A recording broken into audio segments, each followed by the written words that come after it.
Donc à présent, on vous propose quatre interventions pour illustrer un axe nouvelle prise de conscience, nouveaux enjeux, quelle prise en compte au sein des dispositifs de sensibilisation et de formation.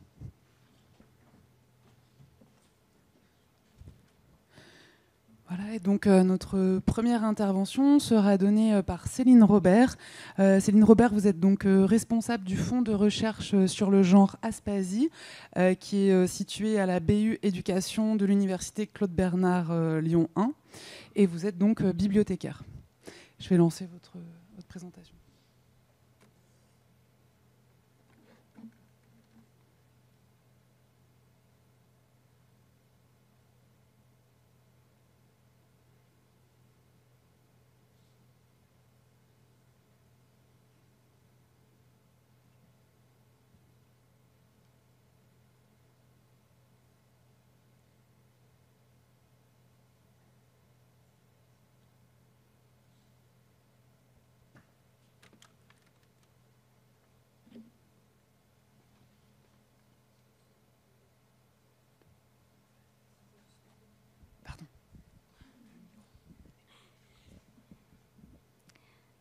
Oui, donc bonjour. Je suis Céline Robert, donc responsable du fonds Aspasie à la BU Éducation sur le site de l'INSPE Croix-Rousse.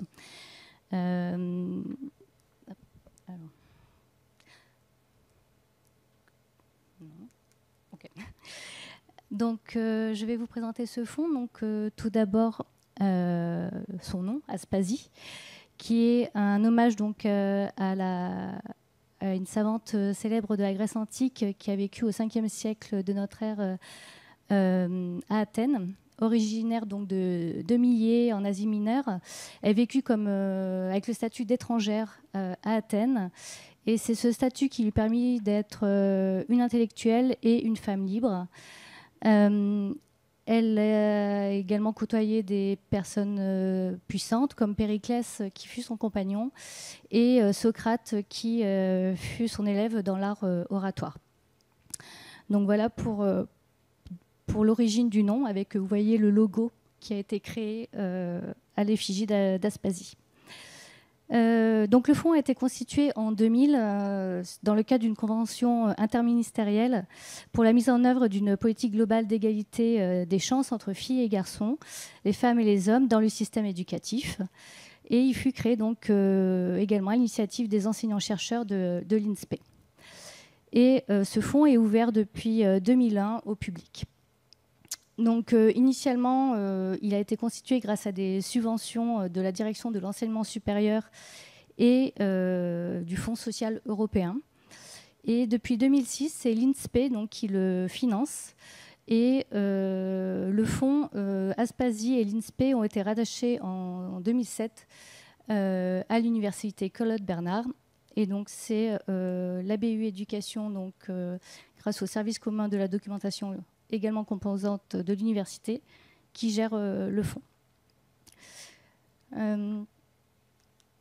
Donc, quelques chiffres. La collection Aspasie propose donc des monographies publiées depuis les années 1880 jusqu'à aujourd'hui. Et 95% du fonds concerne quand même des publications qui ont été publiées après 1960.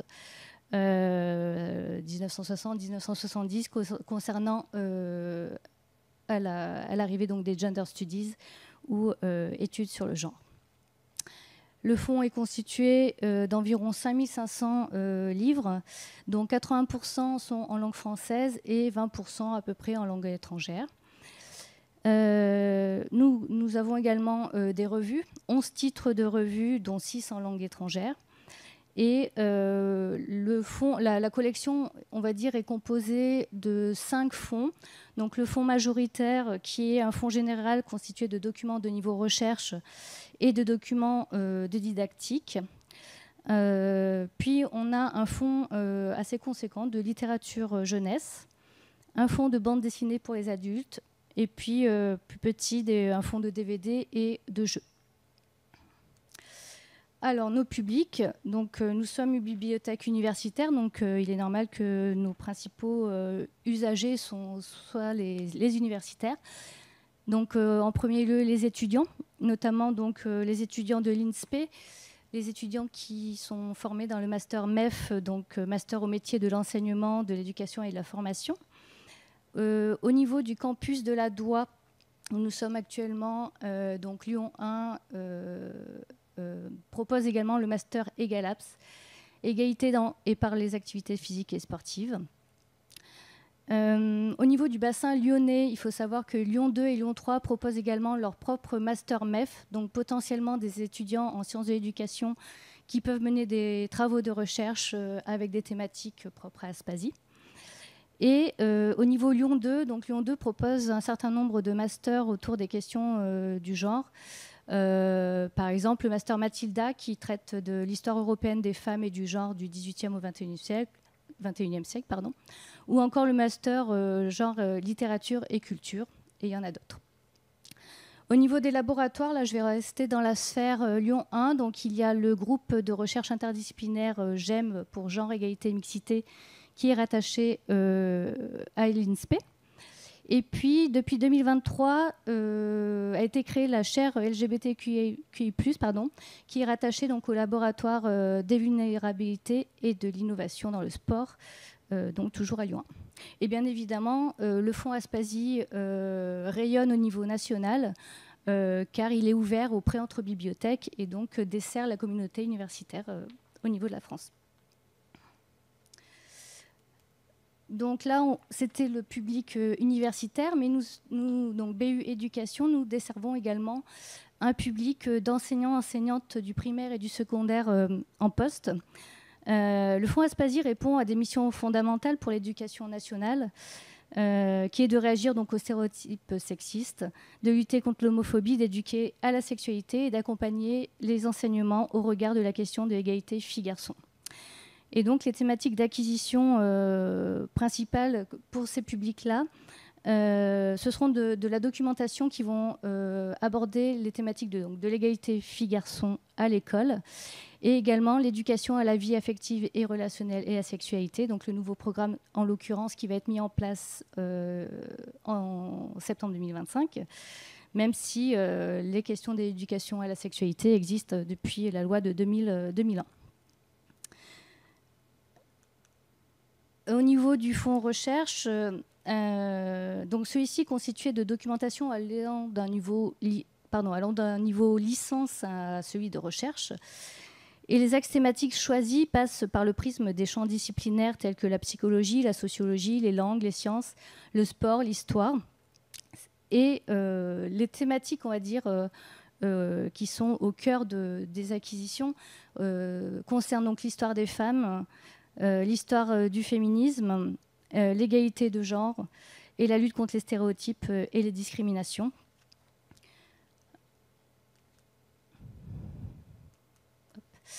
Nous avons également de la documentation sur le genre et la parentalité, les violences sexistes et sexuelles et tout ce qui est lié aux sexualités et au corps, bien sûr. Nous avons des thématiques d'acquisition complémentaires. Donc, je reviendrai un petit peu plus tard sur ces questions aussi d'acquisition principale et complémentaire. Mais nous achetons également sur les thématiques qu'on voit là. Donc, sciences humaines liées aux questions de genre, l'intersectionnalité, la sororité, etc. Merci. Donc, je disais qu'on desservait une communauté universitaire. Je rappelle que l'Université Lyon 1, donc, nous sommes liés au cursus de sciences de l'éducation à l'INSPE, mais Lyon 1 couvre également les cursus de sciences, de STAPS et de santé. Donc, de ce fait, nous devons donc de nous tenir au fait des publications qui apparaissent donc dans ces cursus. Et nous achetons également donc, des documents sur le genre et le sport, le genre et la santé, etc. Donc là, c'était sur la partie, on va dire, recherche. Excusez-moi, j'ai perdu mon... Oui. Donc, la BU Éducation possède un fonds de littérature jeunesse très important et le fonds Aspasie a également son propre fonds de littérature jeunesse. Il faut savoir que le public d'enseignants en poste va largement emprunter ces documents. L'album jeunesse est lu en cours, c'est une sorte de première intention pour aborder certains sujets. Et donc nous achetons autant des albums jeunesse que du documentaire, du roman ou encore des contes, des nouvelles, etc. Et donc les thématiques abordées donc, concernent l'égalité filles-garçons, donc la lutte contre les stéréotypes de genre, l'identité de genre ou encore l'acceptation de soi. Nous allons avoir également des documents qui portent sur les thématiques de l'EVARS, sur le corps, le consentement, la lutte contre les rôles sexués ou stéréotypés, etc. Des luttes contre les violences envers les enfants, ou encore des documents qui portent sur la diversité des familles ou des relations amoureuses. Et puis nous avons également une thématique assez forte sur laquelle nous avons des documents donc, qui traitent donc, du féminisme et de la figure féminine forte. Donc là aussi, des documentaires, des albums, etc. Donc ça, c'était les deux fonds les plus importants. Donc je vous disais également qu'on avait un fonds de bande dessinée à destination adulte. Ce type de document est intéressant notamment pour nos étudiants, jeunes adultes qui vont emprunter ces documents et qui vont pouvoir c'est une sorte de porte d'entrée en fait sur certaines thématiques qui vont les toucher de près. Et donc du coup, c'est un fonds qui est vraiment très important et qui est très apprécié de nos usagers. Nous avons également un fonds de DVD avec des œuvres de fiction et du documentaire. Et plus récemment, là, depuis 2022, nous avons donc créé un fonds de jeux. Et nous proposons des ateliers, notamment pour faire découvrir ces jeux pour que les usagers sachent comment les utiliser, notamment en classe.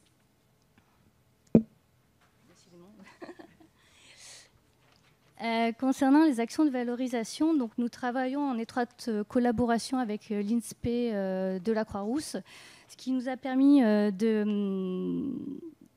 d'organiser la journée littérature jeunesse et genre, écrire pour la jeunesse, œuvrer pour l'égalité en février 2020, avec notamment des ateliers d'analyse de littérature jeunesse ou encore l'intervention d'auteurs.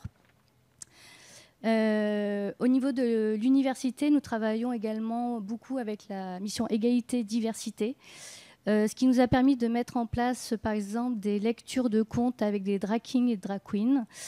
Nous avons mis en place également une exposition sur la vie affective et sexuelle, ou encore, plus récemment, nous avons pu accueillir l'autrice Maylaine Chapiron sur la thématique de l'inceste. Donc ça, c'est les collaborations internes, on va dire, à l'université. En collaboration externe, je mentionne juste l'association 100 pages qui est intervenue à la bibliothèque pour un éditathon, pour enrichir ou créer des pages sur Wikipédia, mais je n'irai pas plus loin. Je crois que quelqu'un va en parler un peu plus. Alors, donc les freins et les perspectives. Il faut savoir qu'on travaille avec certaines limites. Le budget alloué aux monographies, donc aux livres, est de 4 000 €, ce qui ne nous permet pas d'être exhaustif sur toutes les questions du fonds Aspasie. De plus, le poste est occupé donc à mi-temps par un personnel donc, de la BU. Et enfin, bien sûr, les espaces sont non extensibles, ce qui implique donc du désherbage courant. Il faut savoir que nous n'avons pas vocation à conserver la documentation du fonds Aspasie. Un avenir mitigé dans le sens où une nouvelle réforme de la formation des enseignants et enseignantes est en train d'arriver. et notamment avec l'annonce de la suppression du mémoire de recherche pour aller vers un mémoire de fin de stage, donc ce qui impliquerait que potentiellement des étudiants moins demandeurs de documentation sur les thématiques de l'égalité filles-garçons, par exemple, pour leur mémoire. Donc toutefois, des perspectives d'évolution. Depuis peu, au service commun de la documentation de Lyon 1, nous avons travaillé à formaliser la politique documentaire. Donc, ce travail de réflexion mené par les responsables documentaires a permis d'orienter les choix d'acquisition en fonction de chacun de leur pôle, basé bien sûr sur un budget. C'est ce que je vous expliquais tout à l'heure, avec des thématiques principales et on va dire des thématiques complémentaires. Le budget ne nous permet pas d'être exhaustif, donc il a fallu un petit peu orienter nos choix. Nous nous basons également sur les publics. Pour répondre à leurs besoins, nous avons une communauté universitaire avec des axes de recherche pour les laboratoires, pour leurs études, mais en leur proposant une documentation fiable pour leurs travaux. Et enfin, je terminerai dessus. Le but, c'est de faire connaître le fonds Aspasie. Donc déjà, au niveau de notre université, nos étudiants, notamment des cursus de sciences, de santé, promouvoir le fonds auprès de ces usagers qui pourraient travailler sur ces thématiques pour leurs travaux de recherche. Et puis également aller au niveau du bassin lyonnais, à Lyon 2, ou encore aller à la rencontre des associations, comme récemment nous avons rencontré Egaligone, ou encore les centres de documentation. Voilà. Donc ça fait partie de la valorisation du fonds et des projets pour l'avenir. Merci.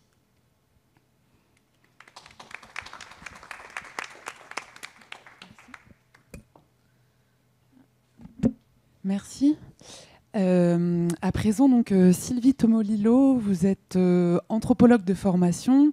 Vous avez contribué à l'ouvrage collaboratif La promotion de la santé au prisme du genre, un guide théorique et pratique, paru en 2019 aux presses de l'EHESP. Et vous êtes responsable du centre de ressources sur le genre, qui est à la bibliothèque municipale de Lyon, au sein de la bibliothèque de la Pardieu.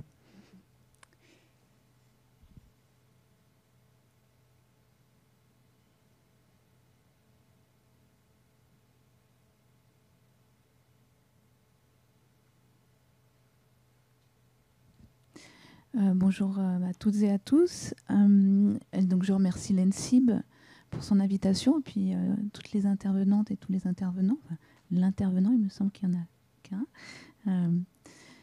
Donc d'abord, je vais commencer par une petite digression sur le nom du service, le point G pour genre, bien sûr, avec une pointe d'humour qui tient aussi bien de la tradition féministe, de la provocation féministe, que de l'humour camp gay, avec tout de même en sous-texte une interpellation sur les discours biologisants qui ont légitimé le sexisme, l'homophobie, mais également aussi le racisme. Le point G a vu le jour en décembre 2006. Pour Patrick Bazin, alors directeur de la bibliothèque, il s'agissait, je cite, de donner une visibilité historique à tout un continent d'existence. Et je précise, des existences qui ont été tout à la fois singularisées par la médecine, réprimées par la religion et par la loi, mais aussi effacées de l'histoire officielle. L'enjeu n'était pas simplement l'inclusion ou la juxtaposition d'un domaine parallèle au point de vue dominant, mais bien de renouveler la connaissance et la culture en reconnaissant les vécus et les productions de celles et ceux qui ne sont habituellement qu'objet du discours. De décentrer le regard, de se défaire de l'androcentrisme et de l'hétérocentrisme. Donc ce renouvellement s'opère par une approche thématique et par une médiation au sein du public dans son ensemble.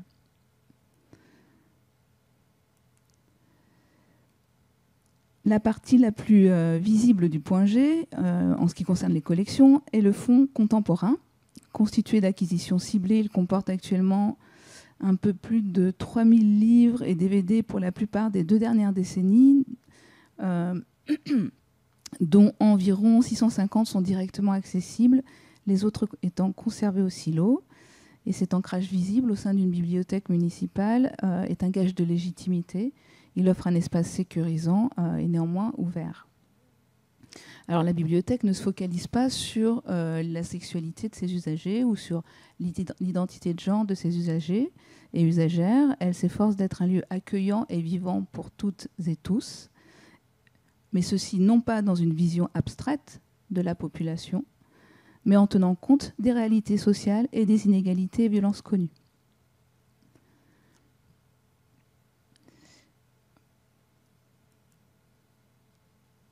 Alors, ce fonds était jusqu'à présent situé en salle de lecture civilisation, ceci en cohérence avec la profondeur historique et la variabilité culturelle au sens ethnologique, histoire et variabilité des normes de genre et de sexualité. Il se trouve actuellement dans le hall du 2e étage, entre les salles société et civilisation. En effet, à partir d'une expérimentation qu'on a fait cet hiver de sélection thématique, c'est-à-dire des sous-parties du fonds, on s'est aperçu qu'on a découvert le bénéfice, enfin qu'on supputait, hein, mais on a observé le bénéfice d'une meilleure visibilité en termes de consultation et d'emprunt. Donc on a transféré le fonds carrément dans le hall du 2e. Il n'est pas encore au rez-de-chaussée à l'entrée. Mais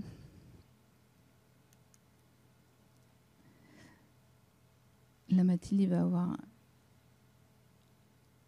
Je vous dirai. Ok. Donc il s'agit d'un fonds pluridisciplinaire qui réunit des livres et des DVD documentaires. Il peut également inclure des documents de fiction ayant valeur documentaire, par exemple des biographies romancées. Il a pour origine un focus sur les questions LGBTI+, prenant plus largement sens dans le prisme du genre. Et il intègre à ce titre le champ féministe et en toute logique, il englobe également les courants queer et intersectionnels. Alors, le champ disciplinaire est essentiellement celui des sciences humaines et sociales, avec néanmoins une ouverture vers le champ de la critique d'art et littéraire. Ce fonds possède sa propre cotation pour 2 raisons. La première est que s'agissant d'un fonds pluridisciplinaire au sein d'une bibliothèque départementalisée, la classification du Houet aurait prêté à confusion quant à la localisation des ouvrages. Mais plus fondamentalement, les entrées proposées ne correspondent pas toujours à la logique d'un fonds spécialisé. Comme par exemple, quand la classification du Houet voyait les identités transgenres comme une orientation sexuelle. Alors je sais pas, j'avoue que je ne sais pas où on en est, mais je crois que les évolutions sont très lentes.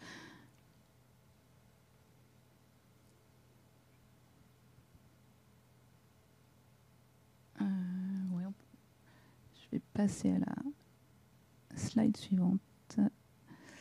Alors, parallèlement à la gestion de ce fonds, j'effectue un repérage informatique dans l'ensemble des collections contemporaines de la bibliothèque. Actuellement, cette collection virtuelle genre et sexualité compterait un peu plus de 5300 documents. Et si l'on ajoute les repérages effectués par le collaborateur de M. Chomara, dont le fonds privé est déposé à la bibliothèque, on atteint 14 000 documents. Alors, vu le potentiel, on est très loin du compte, mais c'est un travail rétrospectif qui est de très longue haleine. Et surtout, j'insiste qu'il faut se défaire d'une impression d'évidence et qu'il faut avoir des critères précis et concertés, parce qu'une surindexation par mauvaise compréhension du concept de genre, par surinterprétation, voire par anachronisme, est dommageable. Elle rend l'information moins pertinente. Néanmoins, on sait qu'on a des milliers et des milliers potentiellement de ressources encore à indexer, déjà dans les collections contemporaines. Donc, cette collection virtuelle qu'on peut extraire avec... c'est un indice dans la zone 686 des notices bibliographiques. Cette collection virtuelle n'est pas pour l'heure identifiée en tant que telle sur notre catalogue public. Néanmoins, elle pourrait alimenter un catalogue thématique commun à l'échelle de la ville ou de la métropole. Nous faisons donc à la fois de la visibilité avec le fond physique actuellement dans le hall et de la transversalité, c'est fluide, de la transversalité grâce au fil d'Ariane qui parcourt tout notre catalogue, de sorte que les contributions et les préoccupations des femmes et des personnes LGBTI+, ne sont pas symboliquement isolées de ce qui constitue notre culture. Et j'ajoute que les différents départements de la bibliothèque ne se privent pas d'acquérir des documents sur le genre et sur les questions de genre et de sexualité. Voilà, donc on a un point d'ancrage thématique tout en préservant par ailleurs la logique intellectuelle par discipline.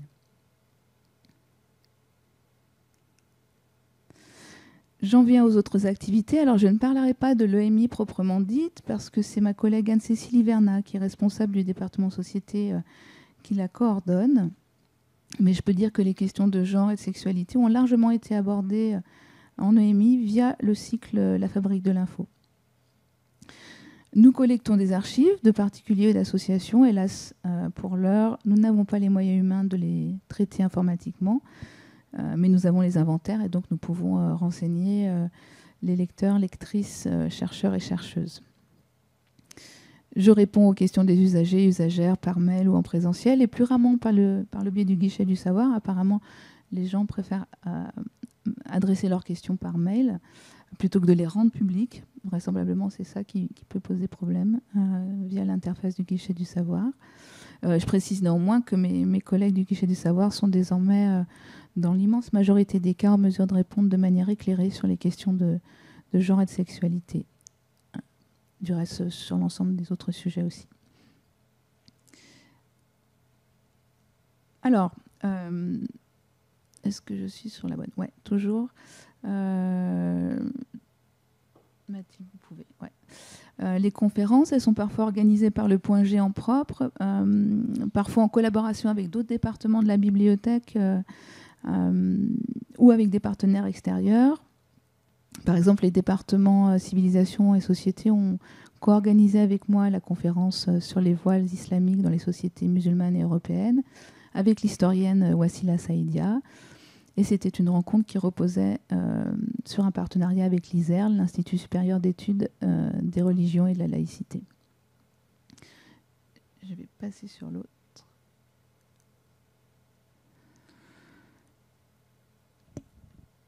Ça va être sur le club de lecture. Alors, depuis 3 ans, je co-anime un club de lecture avec ma collègue Audrey Burki du département littérature. Il est dédié à la littérature sous toutes ses formes, ouvert à toutes et tous dans le respect des diversités de genre et de sexualité. Il met particulièrement en lumière des auteurs, autrices, intrigues, personnages et contextes féministes et LGBTI+. À l'origine, il a été... Mathilde, si vous pouvez faire défiler la page, qu'on voit les ouvrages. Enfin, c'est une sélection d'ouvrages qu'on a abordés dans le club. Voilà. À l'origine, il a été créé en collaboration avec l'association Le Mac Jeune qui vise à rompre l'isolement des jeunes personnes LGBTI+. Et moi, dont ce n'est pas, disons, le domaine, je travaille sur du documentaire. Cette expérience à la fois de la forme du club et du rapport à la fiction m'a paru vraiment super intéressante en ce qu'elle permet d'exprimer de part de subjectivité, en fait, de la part des usagers. Donc voilà, là c'est quelques bouquins qu'on a abordés en club. On essaye de ne pas avoir que des auteurs anglo-saxons, auteurs ou autrices anglo-saxons, parce que la majeure partie de la production vient de là, y compris pour des raisons alors à la fois historiques, politiques, mais aussi démographiques. Voilà. Et puis en dehors de ce club de lecture, je fais aussi des sélections sur l'influx, c'est-à-dire le webzine de la bibliothèque. Donc ça, c'est au fur et à mesure des nouveautés. Alors ça s'accompagne, on ne met pas juste les jaquettes, ça s'accompagne de petits résumés avec le fameux « Nous avons aimé », où on s'interdit de recopier les quatrièmes de couve.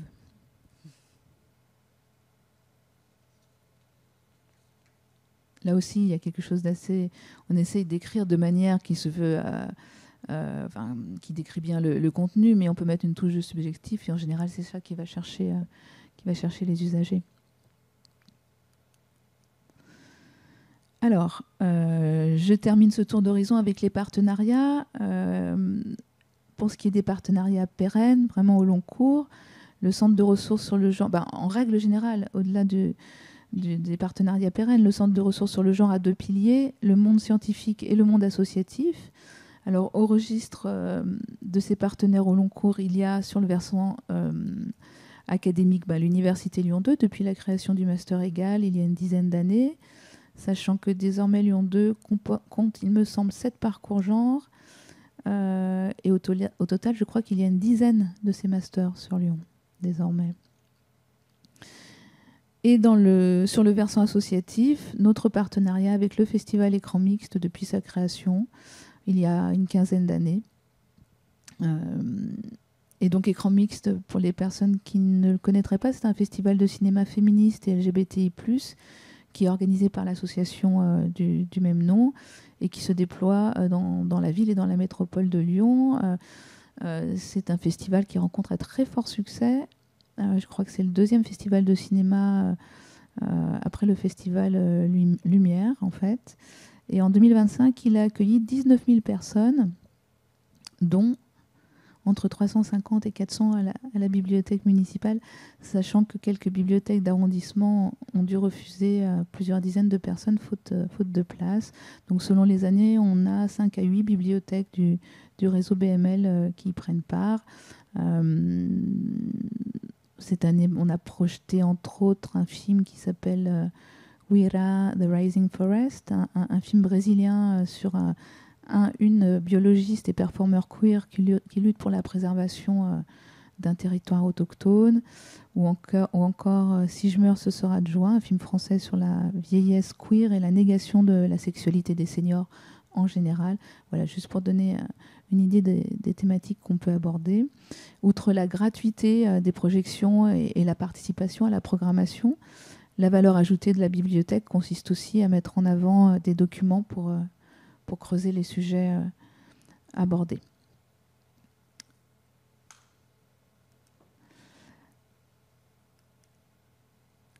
Au sujet des partenariats, j'aimerais souligner la nécessité de tenir compte de la diversité du tissu social et associatif, des rapports de pouvoir qu'ils peuvent reproduire, et d'être attentifs aux acteurs et actrices qui ont peut-être moins de visibilité. Ainsi, nous avons récemment accueilli le collectif afrodescendant et afroféministe Soche, et nous prévoyons une rencontre avec l'association Représente Trans qui œuvre pour une meilleure représentation des personnes trans et non-binaires dans l'industrie audiovisuelle. Ces partenariats pérennes ou ponctuels se font toujours dans une logique de co-construction. Il y a un intérêt général à reconnaître la multiplicité des acteurs sociaux, institutionnels ou associatifs, mais voire informels, dont les modalités d'action peuvent être complémentaires sans pour autant se confondre. Un service public ne va jamais remplacer une association. En tous les cas, si on peut espérer que les services publics puissent être le plus efficaces possible, on n'est pas là non plus... les associations portent un autre type de parole et avec d'autres connaissances, d'autres compétences, un autre ancrage. Et donc cet intérêt réside à la fois dans les rapports spécifiques, dans les apports spécifiques des uns et des autres, et aussi donc dans la variété de la population touchée. Et c'est cette altérité en tant que positionnement social qui fait la richesse des partenariats et donc l'occasion de partager des compétences, étant entendu bien sûr que les personnes impliquées elles-mêmes peuvent avoir de multiples appartenances. Alors, je conclus en disant que le point G est loin d'être le seul à agir sur ce terrain. C'est l'ensemble du réseau BML qui propose des activités sur les questions de genre et de sexualité.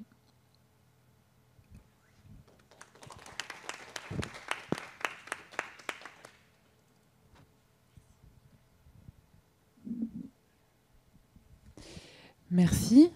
À présent, donc, Aurélie Delmas, journaliste indépendante, diplômée du Centre universitaire d'enseignement du journalisme à Strasbourg, spécialisée sur l'écologie. Et vous êtes également passée par Libération et par de nombreuses autres rédactions nationales. Et vous êtes coordinatrice pédagogique au Centre de formation des journalistes sur le campus de Lyon. Et vous allez donc intervenir sur la question du genre et de la parité chez les journalistes. Merci beaucoup et merci pour l'invitation.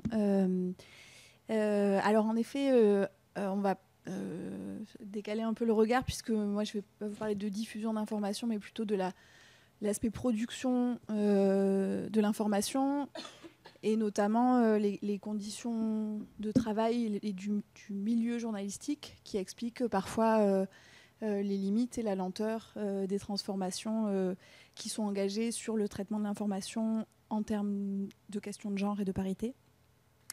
Voilà, donc j'espère ne pas trop sortir du cadre des discussions. On est un milieu, les journalistes, où a priori il y a une forme de diversité et quand même de représentativité. Il y a pas mal d'associations, notamment de journalistes femmes, de journalistes LGBT, de journalistes racisés. Donc la question de la diversité est sur la table. Et les constats que je vais poser en parlant surtout là de la question des femmes dans le journalisme, elles se déclinent également à d'autres types de minorités que je ne vais pas détailler ici. Et je vais donc plutôt parler des conditions de travail, même si le traitement journalistique en tant que tel mériterait qu'on en parle aussi très longuement. Mais en fait, la première pierre de l'édifice, c'est le mix, j'allais dire, des journalistes. En fait, il y a plutôt une progression progressive de la parité. Aujourd'hui, on voit qu'on a, d'après les derniers chiffres qui sont publiés par la commission qui attribue la carte de presse, qui n'est pas l'alpha et l'oméga, mais néanmoins qui reste un référent important, la répartition dans la profession, c'est aujourd'hui 51,5% d'hommes et 48,3% de femmes. Et 0,3% de personnes qui ne s'identifient pas à l'un de ces genres, qui est une donnée qui est apparue récemment. Je pense que c'est la première fois, mais je ne mettrai pas ma main à couper. Et chez les nouveaux journalistes, il y a plutôt un peu plus de femmes, donc 53% de femmes nouvellement entrées dans la profession sont des consoeurs et 46,5% sont des confrères. On remarque toutefois que l'accès au métier est une chose, mais la façon dont on grimpe dans la hiérarchie en est une autre, puisque les femmes sont plus représentées parmi les journalistes au chômage ou parmi les journalistes précaires, les pigistes, et que les hommes, eux, sont surreprésentés parmi les journalistes mensualisés et encore nettement plus dans la direction. C'est le tout premier item de ce graphique, puisqu'ils sont plus des 3/4 des postes de directeurs et directrices de rédaction. Donc voilà, les conditions de travail sont différentes, même s'il y a un accès des femmes. Autre exemple beaucoup plus personnel, aujourd'hui pigiste et donc journaliste indépendante et enceinte, il est impossible pour moi de conserver le même rythme de travail et c'est pris en compte nulle part. Et le congé maternité sera calculé sur les derniers mois de travail, donc voilà, donc ça va être plus compliqué. Donc il y a aussi cette inégalité-là, et ces conditions de travail, elles se répercutent aussi sur le terrain en tant que journaliste. Je vous ai mis ici un post d'une journaliste qui s'appelle Salomé Saké, que vous connaissez peut-être, qui est journaliste à Blast, qui est une jeune journaliste et qui expliquait au mois de novembre dernier sur ses réseaux les conséquences de son travail pour elle à titre personnel, donc des menaces de viol, des insultes sexistes, du harcèlement. Et sur le terrain, clairement, il y a des conditions plus difficiles, je pense, pour les femmes que pour les hommes. Des remarques déplacées, une légitimité qui est plus difficile à faire respecter. Et on se retrouve par ailleurs souvent à devoir arrondir les angles avec nos interlocuteurs et interlocutrices afin de ne pas mettre en péril le reportage, parce qu'on est là pour aller chercher une info. Donc s'il faut accepter une remarque déplacée pour pouvoir continuer à faire parler une personne, en fait, on va le faire. Voilà. Autre exemple personnel, quand j'étais jeune journaliste, il y a une quinzaine d'années, je me souviens très bien je couvrais un événement sportif pour la presse locale. Et j'ai été interpellée au micro parce qu'on me cherchait, et j'ai été interpellée au micro avec un commentaire sur mon physique pour savoir où j'étais, alors que voilà, j'étais en reportage et j'étais en contrat précaire, etc. Voilà, le genre de conditionnement dans lesquels, voilà, même si les choses avancent, clairement, ça fait aussi partie des conditions de travail. Je lisais récemment un livre qui est sorti cette année qui s'appelle Maman s'en va en guerre, qui est un livre d'une reporter de guerre qui s'appelle Dorothée Oliéric et qui décrit tout du long en fait les différents terrains de guerre qu'elle couvre, et qui décrit presque à chaque fois comment elle se retrouve systématiquement face à des tentatives de séduction ou de drague sur le terrain, y compris parfois par des membres de l'armée des pays en guerre, etc. etc. Donc je pense que c'est une dimension qui mérite d'être soulignée ici. Et ça a été un petit peu chiffré, puisque il y a 5 ans, en 2020, l'UNESCO a commandé une enquête auprès de plus de 900 journalistes dans le monde entier pour documenter un peu leurs expériences face à la violence en ligne. Et 73% des 625 femmes journalistes qui ont été interrogées ont déclaré avoir subi des violences en ligne dans le cadre de leur travail. Donc ça veut dire que quand on est sur le terrain, non seulement c'est plus difficile, mais on sait que ça sera plus difficile après, quand on aura publié un reportage, que ce soit vidéo ou audio ou autre. On n'a pas les mêmes conséquences. Je pense qu'un homme va recevoir moins de commentaires comme ça. Face à tout ça, la profession s'organise quand même. Je vous le disais, il y a des associations de journalistes, mais il y a aussi des formations et des actions de soutien, et notamment juridiques, qui sont mises en place dans plusieurs rédactions, la RTBF, mais aussi BFM TV en France, Radio France, notamment pour les victimes de cyberharcèlement. Voilà, donc on commence à prendre ça en compte. Et ces difficultés pour des femmes dans le métier, et c'est la même chose, je le disais, pour d'autres minorités, ça rend en fait plus difficile le traitement exhaustif des sujets qui correspondent, puisque en fait les femmes et les minorités qui sont absentes des rédactions et du travail journalistique ne prennent pas la une par définition.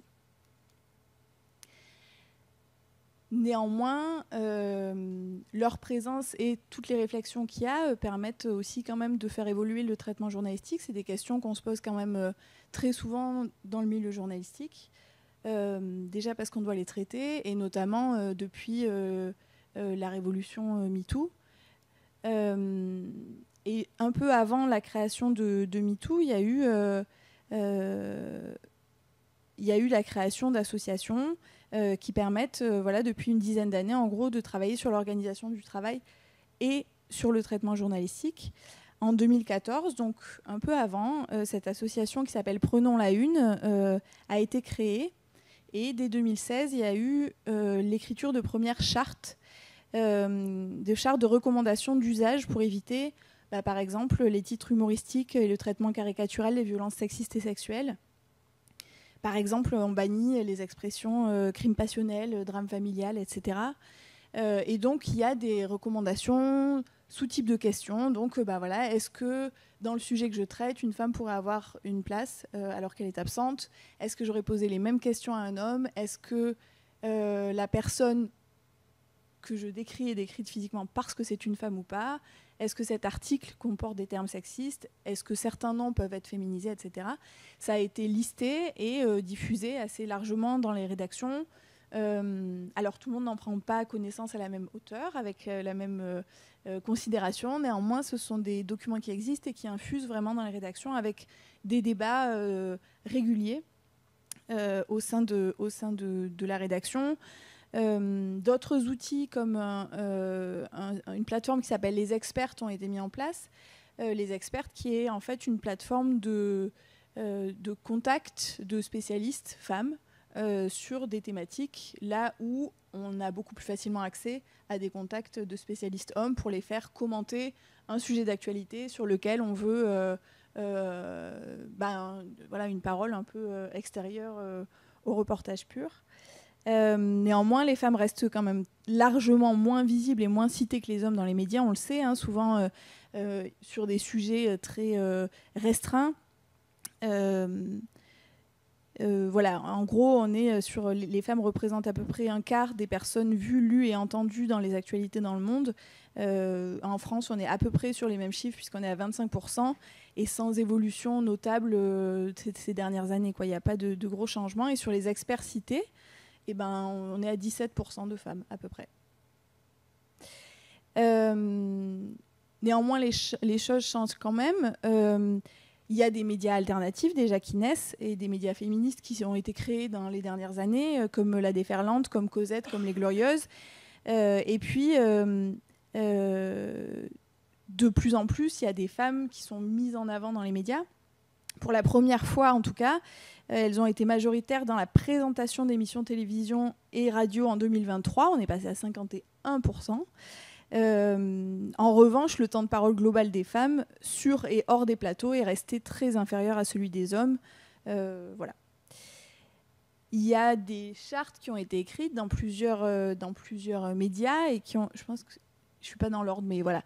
Ça, c'est par exemple le Parisien qui a écrit pour son propre média une charte de l'égalité, voilà, qui prend en compte plusieurs points sur à la fois les ressources humaines en interne, mais aussi les contenus éditoriaux et la façon dont c'est traité.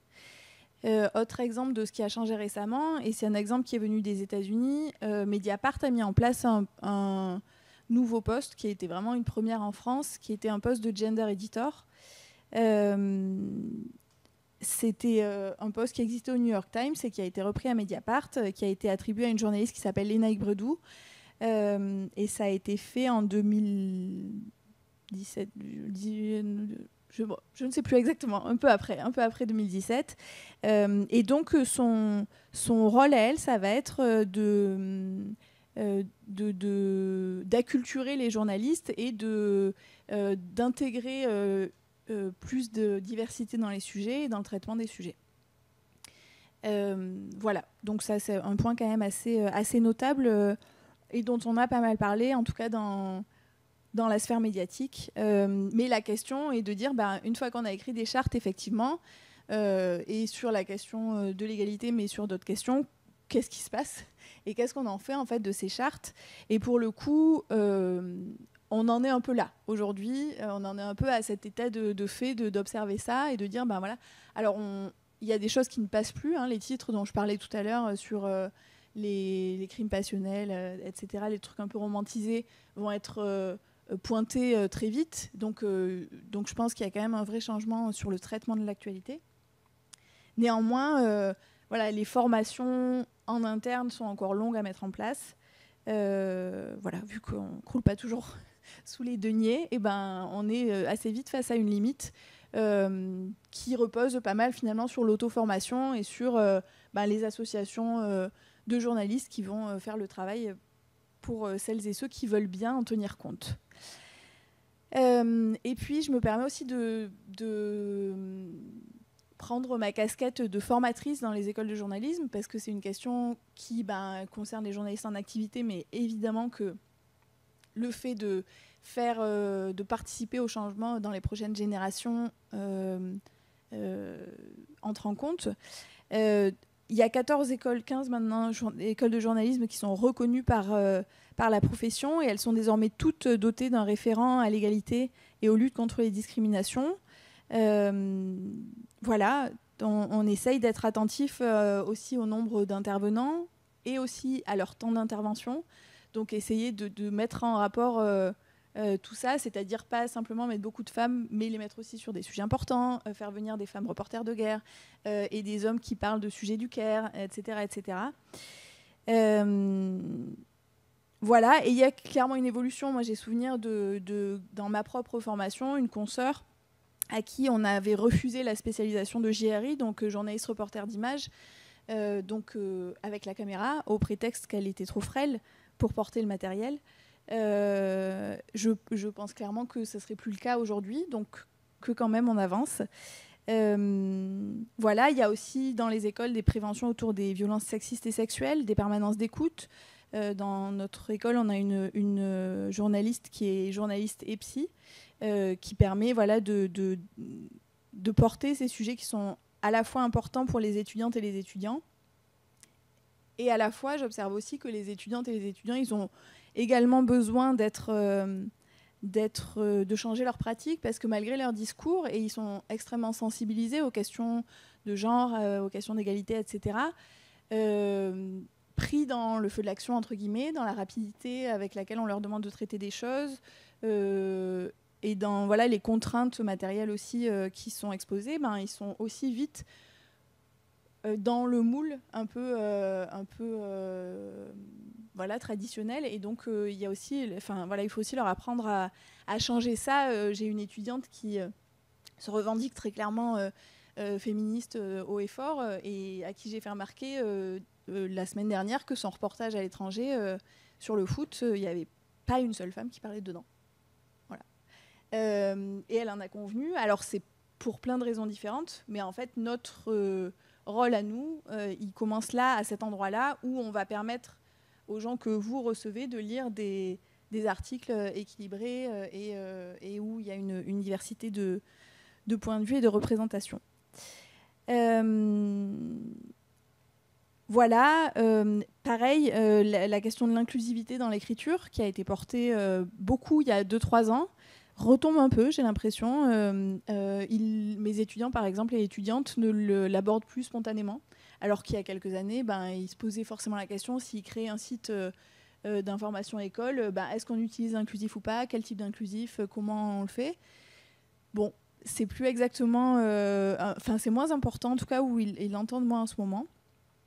Donc je le remets sur la table pour les faire réfléchir à ça. Voilà, la représentativité des interlocutrices et interlocuteurs, elle n'est pas automatique.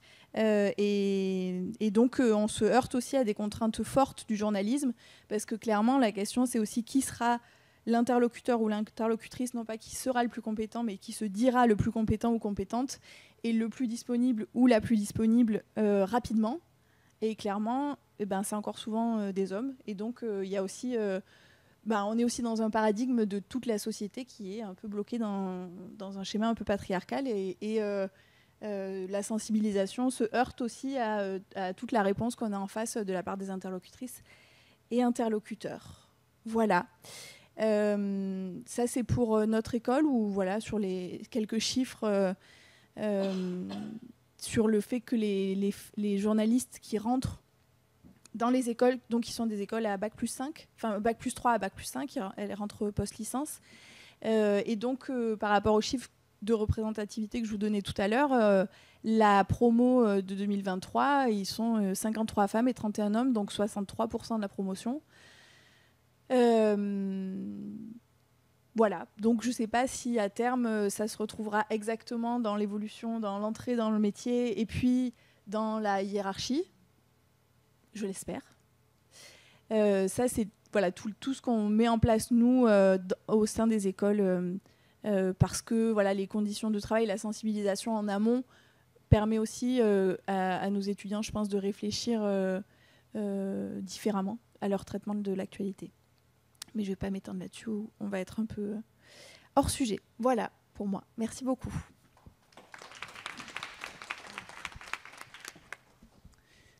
Merci. Et donc, à présent, Marion Sabourdi. Donc Marion, tu es chargée des nouveaux médias à Territoire de Sciences, responsable éditoriale d'Écosciences Grenoble et coordinatrice de la Fête de la Science en Isère. Et donc, tu vas intervenir sur l'initiative de l'éditaton Wikipédia pour rendre aux femmes scientifiques leur juste place. Merci beaucoup et merci pour l'invitation. Je vais vous proposer une petite intervention qui va, je pense, faire un petit peu... qui va reprendre quelques points des précédentes, parce qu'on se heurte aux mêmes questionnements et aux mêmes limites et aux mêmes espoirs. Oui, je travaille à Territoire de Sciences. Peut-être pour certains, vous connaissez un petit peu plus la CASMAT, qui est le centre de culture scientifique, technique et industrielle à Grenoble. Territoire de Sciences, en fait, c'est la structure qui maintenant chapeaute à la fois la CASMAT et Cosmocité, un autre centre de sciences dans le sud de l'agglomération de Grenoble. Je vais commencer tout de suite avec la même image des 100 pages. Donc, notre projet de l'éditaton a commencé en 2017 pour nous. Mais il se trouve qu'en 2016, il y a une stat qui est sortie autour de Wikipédia. Donc la plateforme Wikipédia en français comptait en 2016 16,6% de pages de biographie, en tout cas dédiées aux femmes. Donc on retombe finalement un peu sur les mêmes chiffres par rapport aux médias. Ça, c'était un constat qui a été fait cette année-là et qui a mené à la création du collectif cité tout à l'heure, Les 100 pages, qui a pour objectif de combler ce biais de genre sur la plateforme en documentant et en produisant des biographies de femmes. Donc nous, en tant que centre de sciences, on s'est inspiré de cette idée-là pour créer notre éditaton. Je vous mets tout de suite en mode spoiler le résultat en 2024. Alors pas que grâce à nous, hein, énormément grâce aux 100 pages et à plein de bénévoles. On en est à 20% en 2024. Mais bon, ça progresse quand même. Et donc, en quoi consiste un éditaton? En tout cas, alors le format, il est assez générique. Nous, on a saupoudré ça de science. Mais un éditaton, en général, c'est un temps où, sur un temps court, on va produire des contenus. Là, en l'occurrence, sur Wikipédia, ça peut être des contenus pour autre chose. On a vu tout à l'heure une autre forme de hackathon. Donc on a pris ce format déjà existant et porté par des Wikipédiens et on y a rajouté des sciences. Cette année, c'était la 8e édition à la CASMAT. Et sur ces 8 éditions, on approche les 300 pages qui sont soit créées, soit améliorées, éditées, un peu plus à la marge, ou traduites. En termes de thématiques, alors les 2 premières éditions, c'était des thématiques généralistes. Alors, quand je dis généraliste, on est quand même sur des productions de contenu femmes et sciences. Mais voilà, les disciplines scientifiques n'étaient pas fixées sur les 2 premières éditions. Et ensuite, on a fait correspondre les thématiques de l'éditaton à notre programmation ou à un événementiel particulier. Donc on a pu traiter d'astronomie, d'environnement, d'intelligence artificielle, de sciences de la Terre, de science-fiction aussi. On a fait un petit pas de côté en 2022 pour pas parler que de sciences exactes, on va dire, de neurosciences, puis cette année d'énergie. Ça, c'est sur les thématiques. Hop, j'avance un peu pour vous montrer quelques affiches avec cette idée qu'il a fallu communiquer, que c'est pas si évident de communiquer d'ailleurs autour d'un projet comme ça. Hop. Voilà, quelques exemples de femmes mises en avant. Donc des femmes, selon les éditions, ça pouvait être des femmes chercheuses, des femmes ingénieures, en sciences dites dures, désolé pour les expressions, ou expérimentales, ou sciences humaines. Là, je vous ai proposé une ingénieure à gauche, si je me souviens bien, une géographe, je crois, au centre, et une autrice, si je me souviens bien, à droite, une mangaka japonaise. Voilà, sur l'édition autour de la science-fiction, on avait aussi des autrices de SF, des éditrices et des images de femmes dans la science-fiction, enfin des personnages féminins dans la science-fiction. Voilà, donc pour résumer un petit peu comment on a monté ça, donc déjà on a repéré le format, parce que nous on n'était pas forcément au courant, on n'était pas des Wikipédiens chevronnés au tout début. On a discuté avec des Wikipédiens bénévoles grenoblois, et je sais qu'il y en a à Lyon aussi quelques-uns. Si d'aventure ce format vous intéresse, il faudra vous rapprocher de ces Wikipédiens. Et donc, tout au long de ces 8 éditions, le projet et l'ambition, ça a été de mettre de plus en plus de personnes autour de nous et de structures, et pas seulement d'éditer quelques pages dans notre coin. Ça, c'est les partenaires de l'édition 2025. Et en gros, on a globalement à peu près les mêmes chaque année, notamment les Wikipédiens grenoblois, les 100 pages, donc c'est Wikipédiens bénévoles francophones. On s'approche souvent d'un laboratoire. Alors souvent, on a le laboratoire autour de la thématique de l'année. On trouve des doctorants qui sont motivés, une ou deux chercheuses qui peuvent parfois porter cette question de l'égalité femmes-hommes au sein de leur laboratoire. Cette année, c'était sur les énergies, parce que je vous ai dit tout à l'heure, on essaie de s'accrocher à une thématique portée localement. Donc il se trouve qu'à Grenoble, c'est le centenaire de la houille blanche en ce moment. Donc on s'est rapproché de ce collectif-là un peu patrimonial, historique, et de Grenoble INP NC Cube, qui est une école autour des énergies.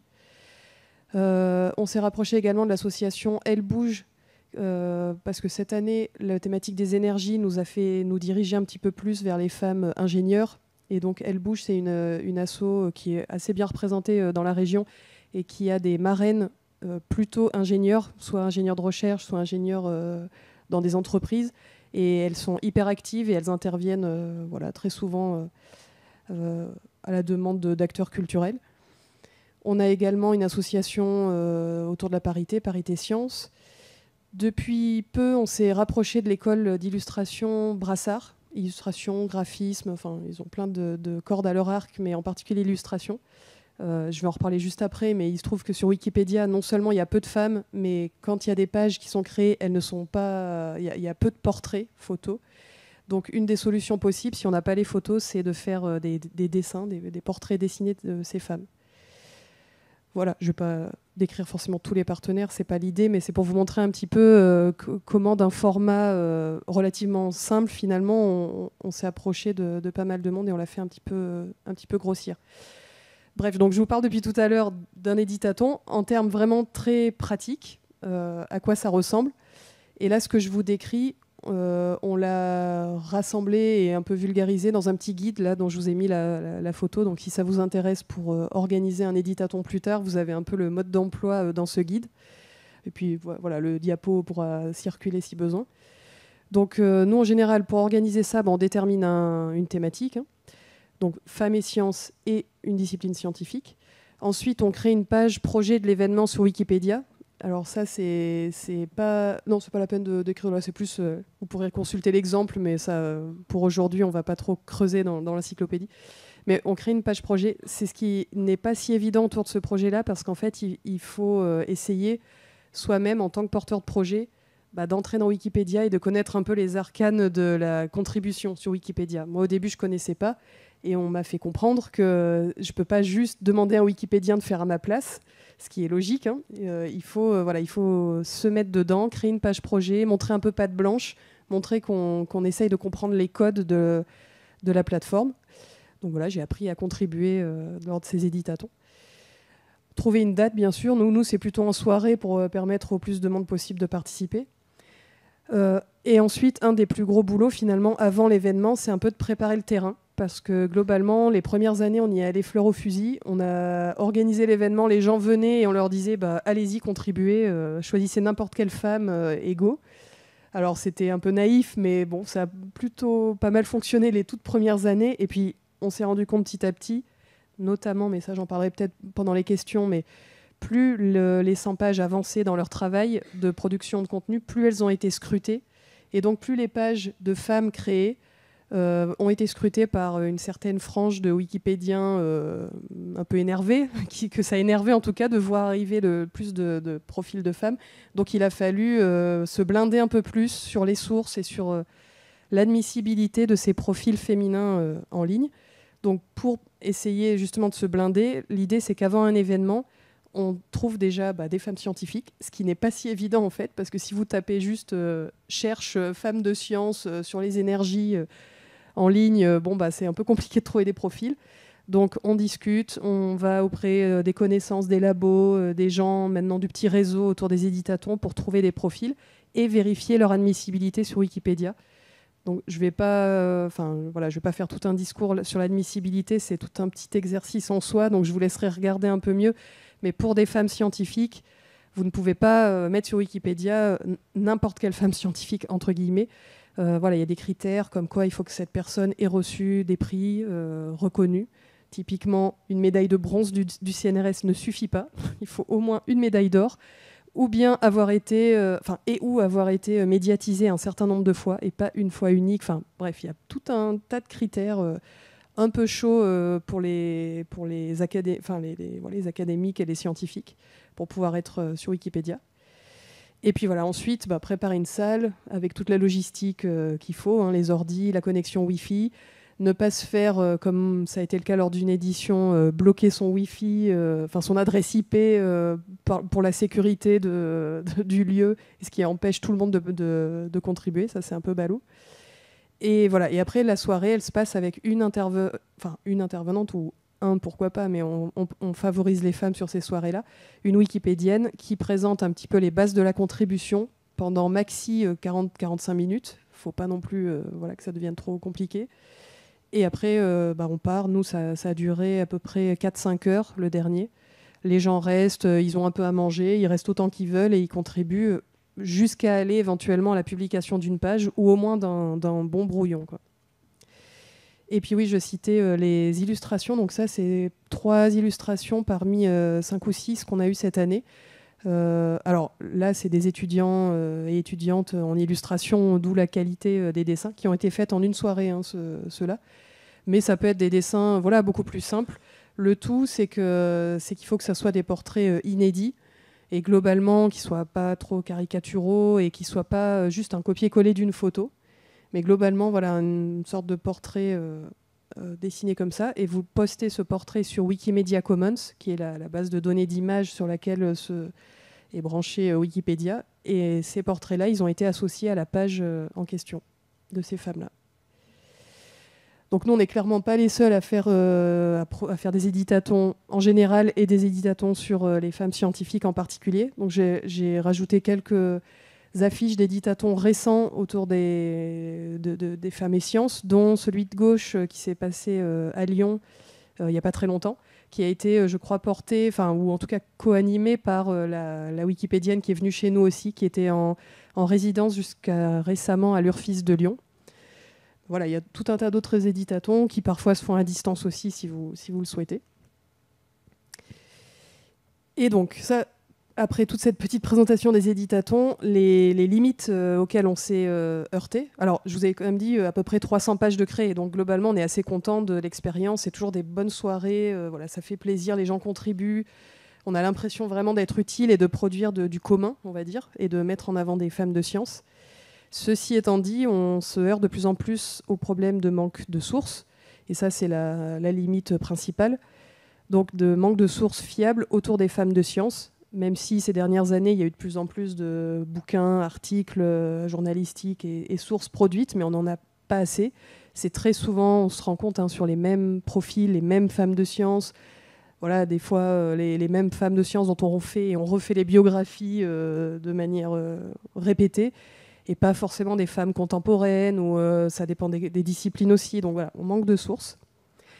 Donc nous, on n'est pas des journalistes, on est des médiateurs scientifiques, mais on s'est dit comment on peut quand même se lancer sur cette question-là, essayer de progresser sur cette question-là.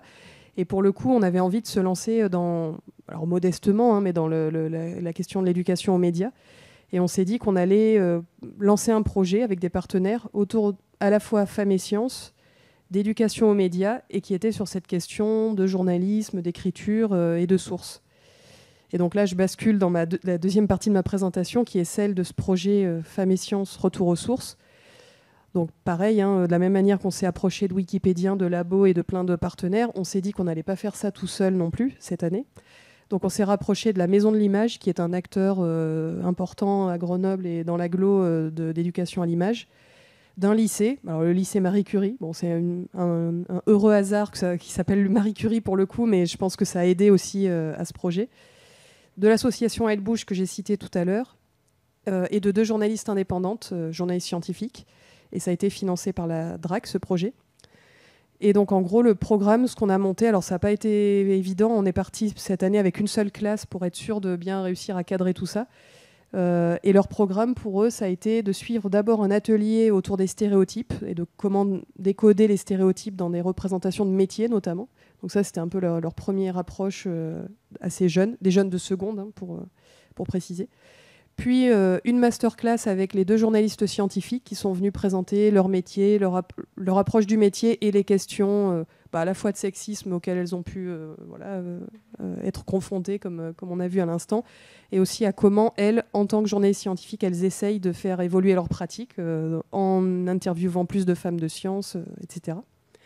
Et après ces 2 temps, les lycéens et lycéennes ont été engagés dans un dispositif de la Maison de l'Image qui s'appelle la classe média. Ils ont suivi 3 ateliers dans leur lycée et ils ont fini par monter et animer avec nous à la casemate un plateau télé, un vrai faux plateau télé en direct. Alors il n'y avait pas de public. Le plateau télé, à la fin, ça va être une vidéo sur YouTube. Par contre, la mise en place, je crois que j'ai dû mettre une photo. Voilà, la mise en place, vous voyez en bas à droite, elle est pro parce que la Maison de l'Image avait apporté du matériel professionnel, plusieurs caméras, une régie. Et donc, ils ont à la fois été filmés, été présentateurs, chroniqueurs. Ils ont interviewé l'ingénieur qu'on voit à droite en noir. Et ils ont aussi fait tourner, fait la régie, produit des chroniques et des reportages qui vont être ajoutés à la vidéo ensuite. Hop, voilà. Et donc, pour préciser donc le sujet de l'émission en fait qu'ils ont construit, ils ont construit avec l'aide d'une des 2 journalistes scientifiques et d'un animateur de la Maison de l'Image, une émission d'une 20aine de minutes qui avait 5 sujets différents, sur les femmes de science, mais 5 différents. Un micro-trottoir qu'ils ont fait au sein de leur lycée, une interview en direct donc, d'une ingénieure d'EDF Hydro, plus le générique et les différents éléments médias rajoutés à la vidéo. Et à côté de ça, ils ont une partie de la classe qui a filmé toute l'aventure et qui va faire une autre vidéo des coulisses de tout ça. Un des sujets abordés, ça a été une mini-étude qu'a fait un sous-groupe de cette classe-là sur la représentation des femmes scientifiques dans les manuels scolaires. Donc vraiment, les enseignantes en sciences ont engagé les jeunes femmes, notamment en l'occurrence, dans une mini-étude scientifique. Donc elles ont pris plusieurs manuels scolaires et elles ont regardé toutes les occurrences de femmes citées. Alors on imagine bien qu'il y a moins de femmes que d'hommes cités. Et en plus, elles se sont rendues compte que quand les femmes étaient citées, le paragraphe était plus court et il n'y avait pas ou peu la photo de la femme ou le portrait de la femme en question. Enfin, elles ont retrouvé plus ou moins les mêmes problèmes auxquels on se heurte sur Wikipédia. Et on a eu la chance de pouvoir présenter, les jeunes ont présenté leur projet dans une journée d'études menée par la Maison de l'Image.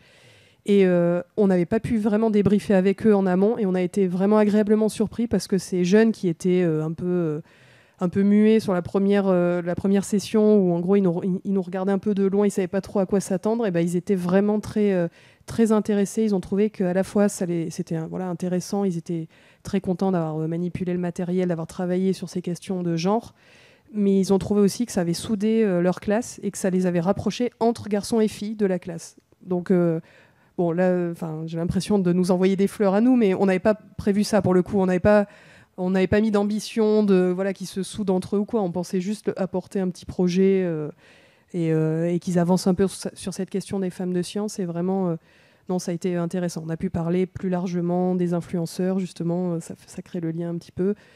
Et de leur approche, eux, de l'image de ces influenceurs, avec un jeune garçon, d'ailleurs, une petite anecdote, mais un jeune garçon qui nous a expliqué qu'il s'est intéressé aux vidéos d'influenceuses beauté quand il s'est fait pousser les cheveux et qu'il ne savait pas trop comment gérer ses cheveux. Et il a osé parler de ça devant toute la classe. Et donc on a assisté à un moment où ça a débloqué quelque chose dans la classe. Et ensuite, ils ont pu vraiment parler librement de genre et de biais de genre et tout. Donc c'était vraiment chouette de ce point de vue-là. Voilà, j'en ai fini et je me tiens à dispo pour des éventuelles questions. Merci. Merci beaucoup.